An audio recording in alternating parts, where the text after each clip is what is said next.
السلام علیکم عزیز طلباء و طالبات، آج ہم 9th کلاس کی اردو کی کتاب سے غزل نمبر 4 کریں گے۔ غزل نمبر 4 ہے پروین فنا سید کی، کاش طوفان میں سفینے کو اتارا ہوتا۔ پروین فنا سید پاکستان کی مقبول شعراء میں سے ایک ہیں۔ ان کی شاعری اعتدال پسندی، انسان دوستی، حسن و جمال اور اعتماد کی شاعری ہے۔ ان کی شاعری میں عفت فکر، پاکیزگی اور حساسیت نمایاں خوبیاں ہیں۔ پروین فنا سید اس شعر میں اپنی خواہش کا اظہار کرتی ہیں کہ کاش میں نے اپنی کشتی کو طوفان میں اتار دیا ہوتا تو میری کشتی ان طوفانی موجوں کا مقابلہ کرتی۔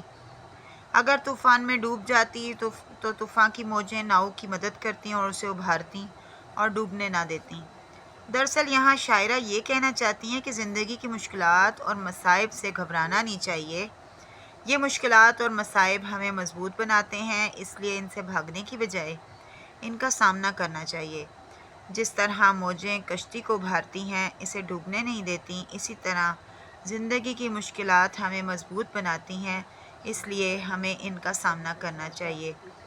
بقول شاعر: منزلیں لاکھ کٹھن آئیں گزر جاؤں گا، حوصلہ ہار کے بیٹھوں گا تو مر جاؤں۔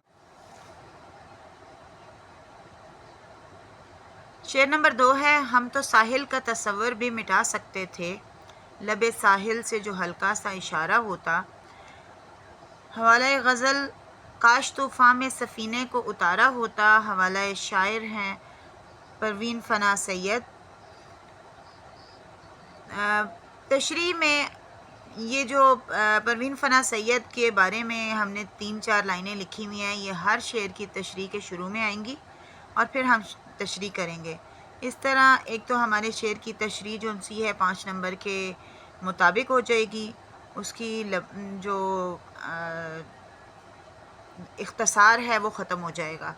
دوسرا یہ ہے کہ جو آپ حوالہ شاعر لکھتے ہیں تو اس سے آپ جو آپ کا چیکر ہے، جو آپ کا پیپر چیک کر رہا ہوتا ہے، اس پر ایک اچھا تاثر جاتا ہے اور نمبر آپ کے جو ان سے ہیں وہ بڑھتے ہیں۔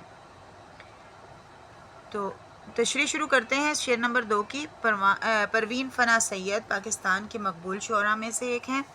ان کی شاعری اعتدال پسندی، انسان دوستی، حسن و جمال اور انسان دوستی کی شاعری ہے۔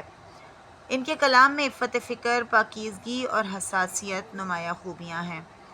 اس شعر میں شاعرہ کہتی ہیں کہ وہ اپنے دل کی داستان کو بھول کر اس کے خیالات کو بھی بھلا سکتی تھیں، مگر اس صورت میں جب محبوب کی طرف سے انہیں کوئی اشارہ ملے۔ یہاں ساحل محبوب کا وجود ہے اور محبوب خود اپنے منہ سے اس بات کا اشارہ کرے تو وہ سر تسلیم خم کر دیں گی، کیونکہ ہر حال میں محبوب کی بات کو ماننا ہی محبت ہے۔ راحت و سرور، رنج و غم، نفع و نقصان، کوئی بھی صورت ہو، اپنی خواہش کو ختم کر کے محبوب کی ماننا ہی محبت کہلاتا ہے۔ بقول شاعر: ہمیں کہاں معلوم تھا کہ عشق ہوتا کیا ہے، بس ایک تم ملے اور زندگی محبت بن گئی۔ شعر نمبر 3 ہے تم ہی واقف نہ تھے آداب جفا سے، ورنہ ہم نے ہر ظلم کو ہنس ہنس کے سہارا ہوتا۔ حوالہ غزل: کاش طوفان میں سفینے کو اتارا ہوتا۔ شاعرہ ہیں پروین فنا سید، اور تشریح حسب معمول پہلے ہم نے پروین فنا سید کا تعارف دینا ہے، اس کے بعد تشریح کرنی ہے۔ اس شعر میں شاعرہ پروین فنا سید خودداری، انا اور غیرت مندی کو بیان کر رہی ہیں، جسے سپردگی کی لذت نے اردو غزل میں بہت کم نمایاں ہونے دیا۔ اس حقیقت کا احساس دلاتے ہوئے کہتی ہیں کہ افسوس اے محبوب، تمہیں ظلم و ستم کرنے کے اصول و ضوابط ہی معلوم نہ تھے، ورنہ ہم نے تو تمہارا ہر ظلم خوش ہو کر سہنا تھا۔ شاعرہ کہتی ہیں کہ میں اپنے محبوب کا جبر و ستم ہنس کر برداشت کرتی، مگر افسوس اسے تو صرف جفا کا طریقہ ہی معلوم نہ تھا۔ بقول شاعر: لطف آنے لگا جفاؤں میں، وہ کہیں مہرباں نہ ہو جائے۔ غم تو خیر اپنا مقدر ہے، سو اس کا کیا ذکر، زہر بھی ہم کو بصد شوق گوارا ہوتا۔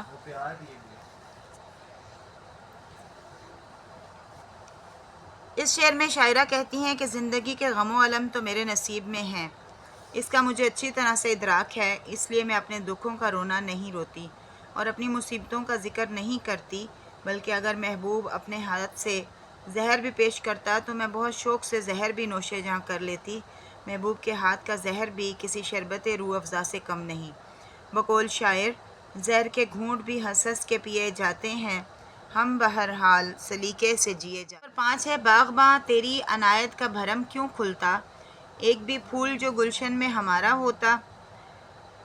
شاعرہ اس شعر میں اپنے خالق و مالک سے گلہ کرتی نظر آتی ہے، کہتی ہے کہ اے باغباں، تیری عنایت و بخشش تب تھی کہ تو اس سے بڑے گلستان یعنی اپنے وسیع خزانے سے کچھ حصہ میرے لیے بھی رکھ دیتا، لیکن اب اس طرح نہیں ہوا تو میں تیری عنایات کا بھرم کیوں رکھوں، میں کیوں تیری کرم نوازیوں کا راز افشا کروں۔ گویا شاعرہ اللہ تعالیٰ سے شکوہ کناں ہے کہ اتنی نعمتیں دے کر ایک محبوب نہ دیا تو میں تیری باقی نعمتوں کا ذکر کیوں کروں۔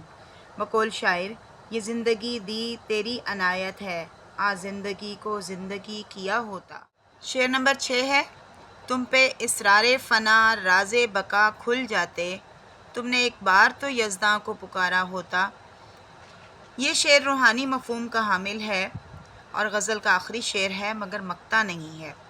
اس میں اسرار فنا کے راز ہیں، پروین فنا سید کا نام نہیں ہے، اس لیے یہ یاد رکھیں کہ یہ آخری شعر ہے لیکن مقطع نہیں ہے۔ پروین فنا سید پاکستان کے مقبول شعراء میں سے ایک تھیں۔ ان کی شاعری اعتدال پسندی، انسان دوستی، حسن و جمال اور اعتماد کی شاعری ہے۔ ان کے کلام میں عفت فکر، پاکیزگی اور حساسیت نمایاں نظر آتی ہے۔ اس میں شاعرہ بیان کرتی ہیں کہ اگر تم نے ایک بار بھی اللہ تعالیٰ کو سچے دل سے پکارا ہوتا اور اللہ تعالیٰ کی یاد میں اس طرح تڑپتے جس طرح انسان اپنے مجازی محبوب کے لیے تڑپتا ہے، تو تم پر معرفت اور فنا کے سارے راز کھل جاتے، کیونکہ اللہ تعالیٰ کی معرفت میں ہی بقا کا راز مضمر ہے۔ زندگی کی خودی کو سمجھنے کے لیے موت کی حقیقت جاننا بہت ضروری ہے، اس کے بعد اس کی روح ابدیت کے راز کو پا سکتی ہے۔ دراصل یہاں شاعرہ خود کو مخاطب کر کے کہتی ہے کہ اگر تم نے اللہ تعالیٰ کو سچے دل سے پکارا ہوتا تو تمہاری زندگی پر زندگی کی حقیقت کے راز کھل جاتے۔ امید ہے کہ آپ کو غزل نمبر 4 سمجھ میں آ گئی ہوگی۔ انشاءاللہ پھر ملیں گے کسی اور نظم یا غزل کے ساتھ۔ میرے چینل کے ساتھ جڑے رہیں، سیکھتے رہیں اور بیل آئیکن دبائیں۔